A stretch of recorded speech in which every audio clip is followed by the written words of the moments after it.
உங்களுடைய ப்ரோக்ராம்ல நான் 20 இயர்ஸா டிவில பாத்துட்டு இருக்கேங்க ஓ சார். 20 வருஷமா பாத்துட்டு இருக்கீங்க. அப்ப நீங்க பெரிய பெரிய ப்ரொஃபஸரா இருப்பீங்களே இதுல. ஆமா சார், ஆமா சார். ரொம்ப உஷார் ஆமா தான். சார். ஆமா சரி சரி சார். சரி. Right right. இந்த இந்த ப்ரோக்ராம்ல இன்னும் எதை பத்தி அதிகமா நாங்க பேசணும் அப்படின்னு நீங்க விரும்புறீங்க?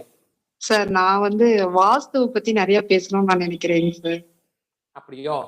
ஆமாங்க சார். ஓகே பேசுவோம். வாஸ்துவ பத்தி எங்களுக்கு சொன்னீங்கன்னா நல்லா இருக்குங்க சார். நிறைய பேசுவோம். நம்ம வாஸ்துவ பத்தி என்னன்னு கேட்டா 15 வருஷத்துக்கு முன்னாடி எக்கச்சக்கமான ப்ரோக்ராம், பல ஆயிரக்கணக்கான ப்ரோக்ராம்லாம் கொடுத்துட்டோம். இப்ப நீங்க ஒரு கருத்து சொல்லியிருக்கீங்க. அதனால நம்ம வாஸ்துவ பத்தி நிறைய பேசுவோம். ஸோ வாஸ்துவ பத்தி பேசுறதுக்கு முன்னாடி இன்னைக்கே உங்களுக்கு நான் வாஸ்துவ பத்தி ஒரு கருத்து சொல்லிடுறேன். ஸோ அதாவது வீட்டுல பணம் வரணும், பணம் கேக்குதுங்க சார்.